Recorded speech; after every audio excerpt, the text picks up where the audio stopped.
All right. When you talk about people's God, people can get very defensive very quickly. And so that's not the goal. That's not the goal is to get people defensive. I'm talking with you all. I'm talking as one of you all. It's a number of us who are along with this here. It's not just me. It's a number of us. So, I'm speaking with you guys. There's a movie I watched a couple of weeks ago, Ma Rainey's Black Bottom. It's a great movie. You should have watched the movie. But in the movie, Chadwick Boseman, the man who plays Black Panther, Chadwick Boseman, his character, he's a young guy, part of a band. There's three of them in a band. Two of the guys are older.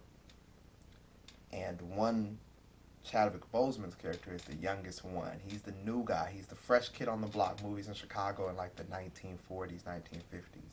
So they're the whole movie, Chadwick is basically just disrespecting the older man. He's like, man, y'all is the old generation. You guys don't understand what it's like to be young today as a black man. You guys don't get it.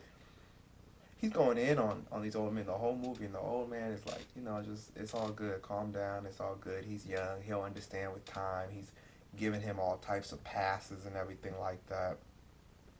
And then finally, by the end of the movie, Chadwick's character, they're in conversation talking about Jesus. They're talking about God. And Chadwick says, you know what? Your God's never there when niggas need him.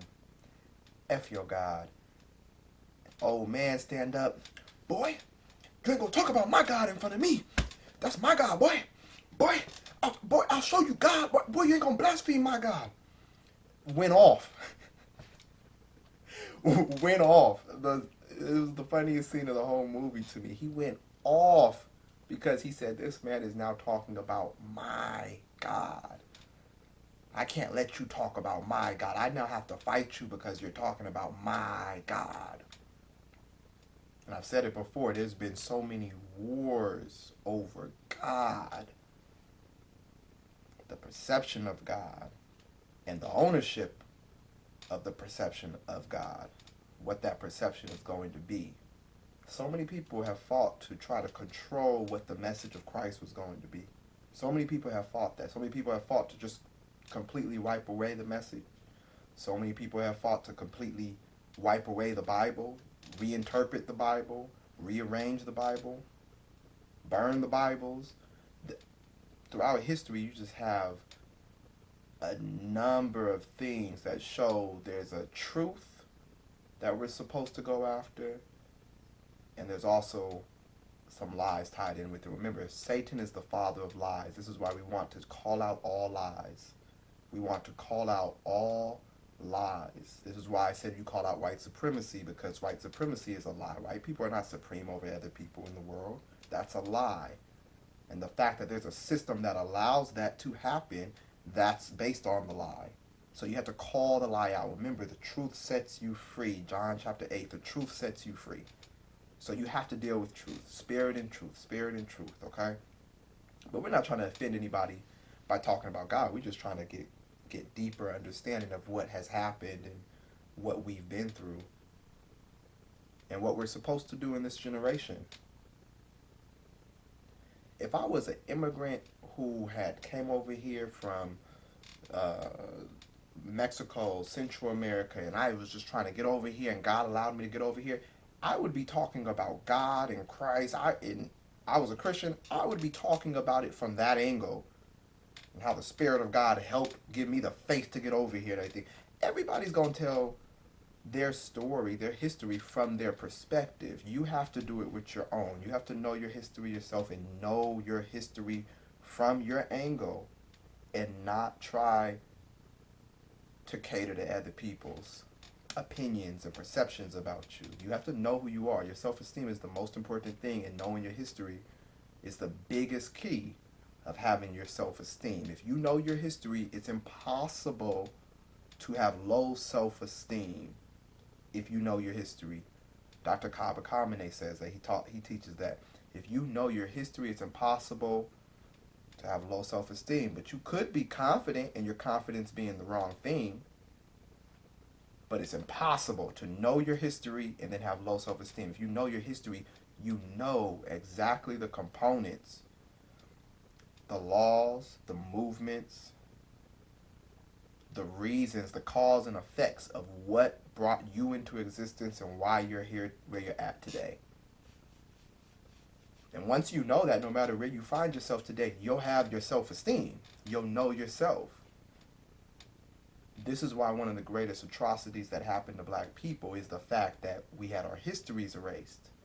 We were told we couldn't read and write. We were kept away from education and knowledge and intelligence. Families broken apart where you have to reset your whole mental. You cannot have that self-esteem anymore.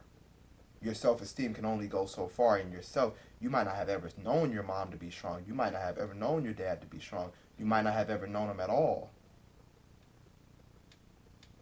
That's why it's one of the greatest atrocities of what happened to us. A total reset of the mind, a total takeaway of a people's knowledge. We're not talking about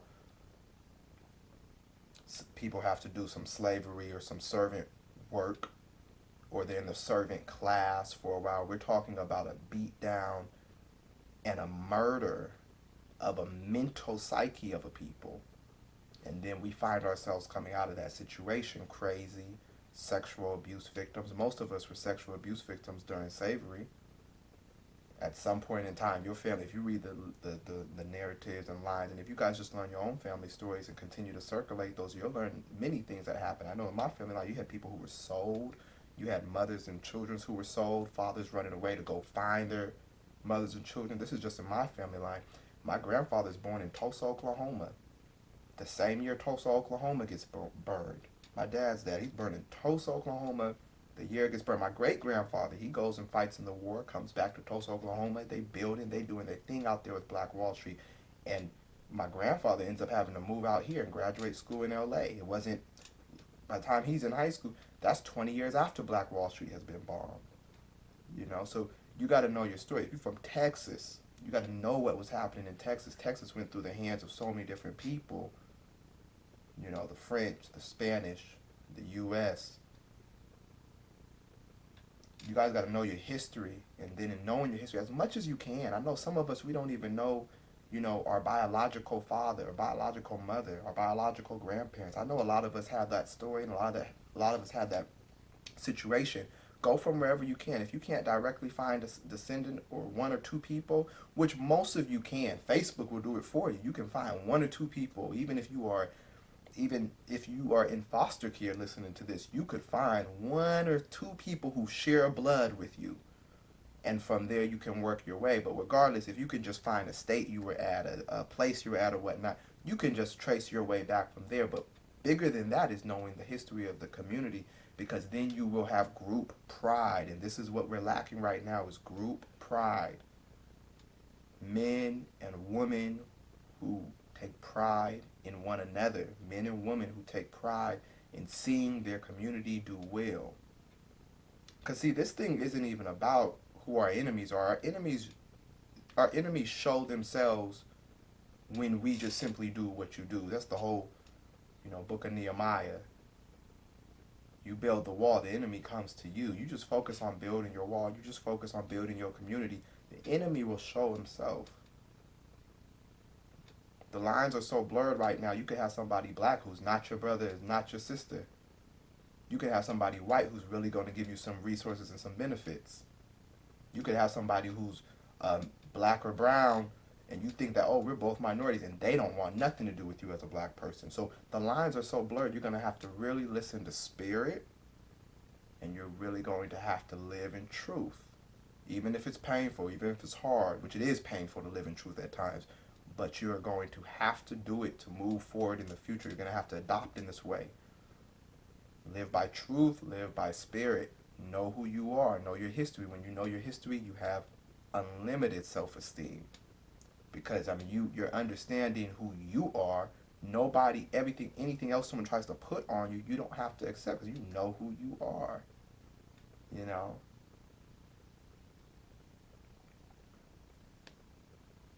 So you guys continue, all of you, don't just listen to myself or another person talk about history. All of you go ahead and search out history for yourself about who we are, the history that has happened to us. I said it before. I said black people just. I said I know black people don't like getting played. I said black people just don't realize how much they've been played or how much we're being played collectively as a unit. So as you learn history, as you know knowledge, you will begin to see those things more and more. Okay. You guys be smooth. I will be back on here tomorrow. Y'all be cool. Continue to seek that history of ourselves out. Continue to learn that history of ourselves, build that self-esteem, group esteem. First in yourself, but then for the group, okay? All right, you guys. I'll talk with y'all soon. Peace.